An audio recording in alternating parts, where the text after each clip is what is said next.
I welcome you to my second session.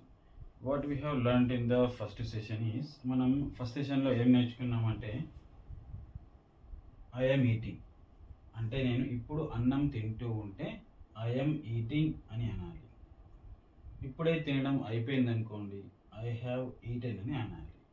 So ఇప్పుడు మీరు బాగాసార్లు ఎప్పుడన్నా వినే ఉంటారు మీ లైఫ్లో, ఎప్పుడన్నా నువ్వు బాగా సేపటి నుంచి తింటున్నావు తొందరగా కంప్లీట్ చేసేయు అని ఎవరినైనా మీరు అని ఉంటారు, లేకపోతే మీకే ఎవరన్నా అని ఉంటారు. సెంటెన్స్ ఏంటిది? నువ్వు బాగా సేపటి నుంచి తింటున్నావు. అలాంటి సెంటెన్స్ని ఎలా చెప్పాలి? రైట్. సో మనకు నేర్చుకున్నాం ఇప్పుడు. So you have been eating, నువ్వు బాగా సేపటి నుంచి, you have been eating for a long time. You have been eating for an hour అలా అంటారన్నమాట. సో మనం అది ఎక్స్ట్రా వర్డ్స్ అనేవి తర్వాత నేర్చుకుందాం. మొత్తానికి అయితే ఇది main important. You have been, ఇక్కడ ఇది హ్యావ్ ఫామ్, తర్వాత బీన్, ఇది కంపల్సరీ. ప్రతి సెంటెన్స్ మీరు అబ్జర్వ్ చేస్తే బీన్ ఉంది, ప్రతి దాంట్లో బీన్ ఉంది. సో ఇక్కడ వచ్చేసి హ్యావ్ హ్యావ్ హ్యావ్, తర్వాత హీ షీ ఇట్, వీడికి హ్యాస్ ఉంది, తర్వాత మళ్ళీ హ్యావ్ ఉంది. ఇది ఒక్కటి మీరు గుర్తుంచుకోవాలి. మళ్ళీ ఇక్కడ వచ్చేసి ఈటింగ్ ఈటింగ్ ఈటింగ్ ఈటింగ్, ఇవన్నీ V4లు అన్నమాట, ప్రజెంట్ పార్టిసిపల్స్. రైట్. సో మీరు చేయాల్సిన పని ఏంటంటే ఒక వర్క్ బుక్ కొనుక్కోండి, ఒక రఫ్ నోట్ బుక్ కొనుక్కోండి. రఫ్ నోట్ బుక్ కొనుక్కొని ఐ హ్యావ్ బీన్ ఈటింగ్, నేను ఈటింగ్తోనే రాశాను 7 సెంటెన్సెస్, 1 2 3 4 5 6 7. మీరు ఏం చేయాలి అంటే ఇక్కడ నేను మీకోసం ఆల్రెడీ వర్బ్స్ ఇచ్చాను, ఇక్కడ కొన్ని ఇచ్చాను, మీరు ఇంకా కొన్ని గూగుల్లో సెర్చ్ చేసుకోమని చెప్పాను. మీరు చేయాల్సింది ఏంటంటే ఇప్పుడు I have been writing, we have been writing, right అంటే రాయడం. So we have been writing అంటే మేము బాగా సేపటి నుంచి రాస్తున్నాము అని. మేము ఐ అంటే నేను, ఐ హ్యావ్ బీన్ రైటింగ్ అంటే నేను బాగా సేపటి నుంచి రాస్తున్నాను. యూ హ్యావ్ బీన్ రైటింగ్ అంటే నీవు బాగా సేపటి నుంచి రాస్తున్నావు. హీ హ్యాస్ బీన్ రైటింగ్ అంటే అతను బాగా సేపటి నుంచి రాస్తున్నాడు. షీ హ్యాస్ బీన్ రైటింగ్, ఆమె బాగా సేపటి నుంచి రాస్తుంది. It has been writing, they have been writing, మళ్ళీ దే అనగానే హ్యావ్, ఇవి ఆటోమేటిక్గా హీ షీ ఇట్ అనగానే ఇక్కడ హ్యాస్ అని గుర్తుకు రావాలి. ఇప్పుడు ఇవి ఏంటివి? ఐ అంటే నేను, వి అంటే మనం అన్నమాట. అంటే ఇవి ఫస్ట్ పర్సన్ అంటారు, అంటే నేను కూడా దాంట్లో ఉంటాను, దీన్ని ఫస్ట్ పర్సన్ అంటారు. మనం ఎవరితోనైతే మాట్లాడుతున్నామో మన అపోజిట్లో ఉన్న పర్సన్ ఉన్నప్పుడు నువ్వు అంటాం కదా, వాళ్ళు సెకండ్ పర్సన్ కిందికి వస్తారు. తర్వాత మనం ముందు ఉన్న పర్సన్ నేను మనం కాకుండా పక్కన మనకు వాళ్ళు కనిపించచ్చు కనిపించకపోవచ్చు. మనం వేరే గురించి మాట్లాడుతున్నప్పుడు ఏమంటాం? అతను అంటాం, రైట్, ఆమె అంటాం, ఇది అంటాం, ఎక్కువ మంది ఉంటే వాళ్ళు అంటాం. సో వీళ్ళందరూ ఇవి 4 వచ్చేసి థర్డ్ పర్సన్ కిందికి వస్తాయి. ఇవి థర్డ్ పర్సన్, మళ్ళీ థర్డ్ పర్సన్లో ఇవి హీ షీ ఇట్ సింగులర్ అంటారు, థర్డ్ పర్సన్ సింగులర్ అంటారు, ఇది థర్డ్ పర్సన్ ప్లూరల్. యూ వచ్చేసి ఇది యూని ఎప్పుడు ప్లూరల్గానే తీసుకుంటారు. I is singular, we is plural. So అవి గుర్తుంచుకోండి, రైట్. సో మీరు చేయాల్సిన పని ఏంటిది? ప్రతి వర్బ్ని ఉపయోగించి సెంటెన్స్లో రాయండి.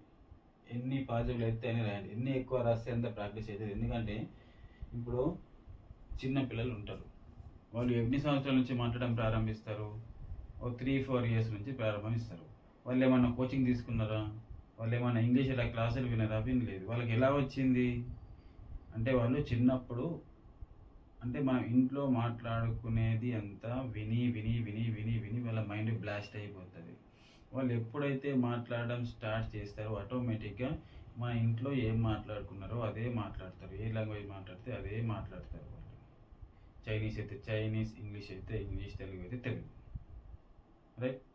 సో కాబట్టి వాళ్ళు విని విని విని విని డైరెక్ట్ తర్వాత మాట్లాడడం స్టార్ట్ చేసిండ్రు. అంటే LES first of all listening చేసిండ్రు.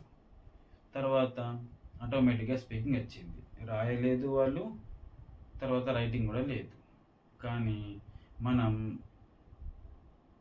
మన పరిసరాల్లో ఇంగ్లీష్ మాట్లాడే వాళ్ళు లేరు, కాబట్టి మీరు రాయక తప్పదు.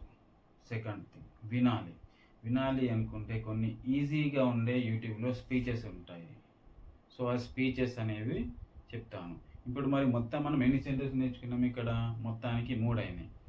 ఫస్ట్ సెషన్లో 2 సెంటెన్సులు, ఇదొకటి, మొత్తానికి 3. ఇలాంటి ఎన్ని మొత్తం ఇలాంటి సెంటెన్సులు ఎన్ని ఉన్నాయి, ఎన్ని నేర్చుకోవాలి?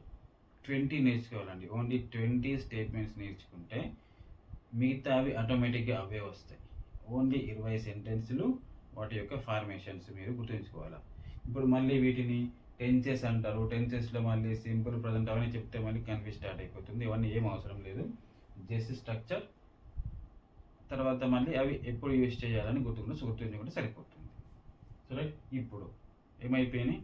నేను తింటున్నాను అయిపోయింది, నేను తినేశాను అయిపోయింది, నేను బాగాసేపటి నుంచి తింటున్నాను, హ్యావ్ బీన్ ఈటింగ్. ఇది ఎక్కువసేపు చేస్తే ఇలాగ, ఏ పనైనా ఎక్కువసేపు చేస్తే ఇలా సెంటెన్స్ని యూజ్ చేయాలి. ఐ హ్యావ్ బీన్ ప్లేయింగ్ అంటే ఏంటిది? ఐ హ్యావ్ బీన్ ప్లేయింగ్ అంటే నేను ఆడుతూనే ఉన్నాను బాగాసేపు. అది 1 అవర్ అవ్వచ్చు, 2 అవర్, 2 అవర్స్ అవ్వచ్చు, ఎన్ని గంటలన్నా కావచ్చు.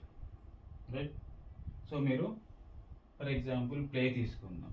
I have been playing, we have been playing, you have been playing, he has been playing, she has been playing, it has been playing, they have been playing. మీరు ఇలాగా ఎన్ని verbs అయితే అన్ని వర్బ్స్కి ఎంత ఎక్కువ అయితే అన్ని రాయండి. సో రాయడం వలన మీకు ప్రాక్టీస్ అవుతుంది. సో అవి గుర్తుండిపోతాయి అన్నమాట. సో ఇప్పుడు ఇంకో రకమైన స్టేట్మెంట్. ఇప్పుడు ఇంకోసారి అబ్జర్వ్ చేసి ఇక్కడ ఏమన్నాం? అదే మీటింగ్ అంటే నేను తింటున్నాను, తినడం అయిపోయింది, ఇక్కడ బాగాసేపటి నుంచి తింటున్నాను. మరి ఇంకో రకమైన సెంటెన్స్లు ఉంటాయి. మనం తింటాం జనరల్గా అయితే, అంటే మనం అన్నం తింటాం బ్రతకడానికి, రైట్? అటువంటి జస్ట్ తింటాం అంటే ఎలా చెప్పాలి? సో అది సింపుల్ ఉంటుంది, అది సింపుల్ సెంటెన్స్ అన్నమాట. సో దాన్ని ఏమంటామంటే ఐ ఈట్ అంటాం, రైట్? ఇక్కడ ఒక హెల్పింగ్ వర్బ్ యూజ్ చేసినాం, ఇక్కడ ఒక హెల్పింగ్ వర్బ్ యూజ్ చేసినాం, ఇక్కడ కూడా హెల్పింగ్ వర్బ్స్ యూజ్ చేసినాం. కానీ ఇక్కడ హెల్పింగ్ వర్బ్స్ యూజ్ చేసినామా? యూజ్ చేయలేదు. కానీ ఇక్కడ హెల్పింగ్ వర్బ్ లోపల దాగి ఉందన్నమాట. అవి వచ్చేసి డూ ఫార్మ్స్. ఈ ఈట్లో డూ ఉంటుంది, right? I eat, I do eat అని కూడా అనొచ్చు, కానీ దానికి ఇంకా సమయం ఉంది. అంటే మీనింగ్ కొద్దిగా మారుతుంది. అంటే కాంటెక్స్ట్, అంటే సందర్భానుసారంగా మనం యూజ్ చేయాల్సి ఉంటుంది కాబట్టి ఆ సందర్భం వేరే ఉంటుంది. So I eat, we eat, you eat, he eats వచ్చింది. ఇది మీరు గుర్తుంచుకోవాలి, ఈట్స్. ఇక్కడ డూ ఫార్మ్స్లో డూ డస్ రెండు ఉన్నాయి, రైట్? డూ ఫార్మ్స్ డస్ ఉంది. ఇక్కడ హీ షీ ఇట్, మనం ఇప్పుడు చెప్పుకున్నట్టు వీటిని ఏమంటాం? థర్డ్ పర్సన్ సింగులర్ అంటాం. ఈ third person singular he she it, అతడు, ఆమె, ఇది, వీటికి ఏం యూజ్ చేయాలా? ఇక్కడ ఒక ఎస్ యూజ్ చేసాం. Eats, eats, eats. ఇక్కడ వచ్చేసి గో, మెయిన్ వర్బ్ వచ్చేసి గో, వెళ్ళడం అన్నమాట. I go, we go, you go, he goes అనాలి. సో వర్బ్ అనేది ఇక్కడ ఓతో ఎండ్ అవుతుంది. ఓతో ఎండ్ అయితే లాస్ట్లో ఈఎస్ యాడ్ చేయాలి. So he goes, she goes, it goes, again మళ్ళీ దే గో. థర్డ్ పర్సన్ సింగులర్కు మాత్రమే ఈ ఈఎస్ యాడ్ చేయాలా, ఒకవేళ కనుక వర్బ్ అనేది ఓతో ఎండ్ అవుతుంది. ఇంకా సో ట్రై, ట్రై అనేది ట్రై అంటే ప్రయత్నించడం అని meaning. So he tries, she tries, it tries. మీరు ఈ మూడే కాదు అని ట్రై చేయాలా. ఇవి సెంటెన్స్లు అన్నిటికీ రాయాలా. I try, we try, you try, he tries, she tries, it tries, they try. Right? ఇక్కడ అబ్జర్వ్ చేస్తే వర్బ్ వచ్చేసి వైతో ఎండ్ అయింది. వైతో ఎండ్ అయినప్పుడు ఏం చేయాలి? వై తీసేసి ఐఈఎస్ రాయాలి. So tries. ఇవి గుర్తుంచుకోవాలి మీరు. సో చేసేదల్లా ఒక్కటే ప్రాక్టీస్, ప్రాక్టీస్, ప్రాక్టీస్. లేకపోతే ఒక పేపర్ పైన రాసేసి అతికించేయండి, అప్పుడప్పుడు చూస్తూ ఉండండి. అలాంటి సెంటెన్సులు మీరు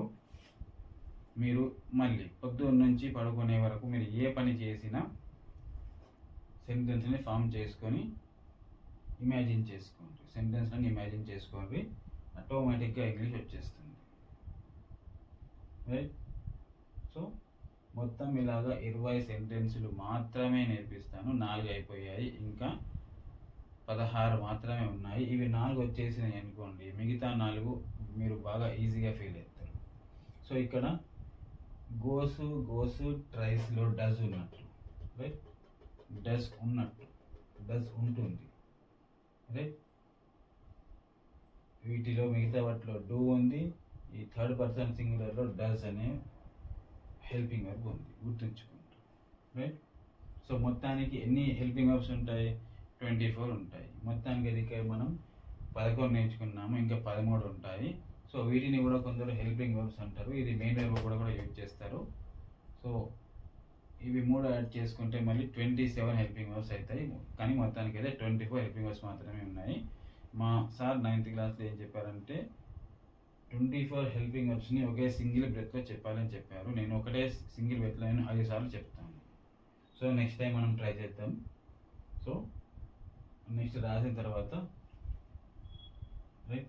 సో మీరు మళ్ళీ గుర్తుంచుకోవాల్సింది ఏంటంటే ఈ వర్బ్ ఫామ్స్ గుర్తుంచుకోవాలి. రైట్ ఇవి రాసుకోవాలి. Right, writing, return, Singh, V3 ఇవన్నీ V3లు పాస్ట్ పార్టిసిపల్స్ అంటాం. వీటిని ఇక్కడ యూజ్ అవుతాయి. యాక్షన్ ఇప్పుడు అయిపోయింది చెప్పినప్పుడు మనము have form plus V3 use చేయాలని నేర్చుకున్నాం. మీరు ఎన్ని ఎక్కువ సెంటెన్స్లు రాస్తే అంత పర్ఫెక్ట్ అవుతారు. అదే మీరు చేయాల్సిన పని. సో ఇది మన సెకండ్ సెషన్. థర్డ్ సెషన్లో ఈ 4 సెంటెన్స్లని ఒకే సెంటెన్స్ని మరి 4 రకాలుగా రాస్తాం. సో ఒకేసారి ఇవన్నీ మళ్ళీ 4 ఒకటేసారి డిఫరెంట్గా కొద్దిగా నేర్చుకుంటాం. Thanks for watching.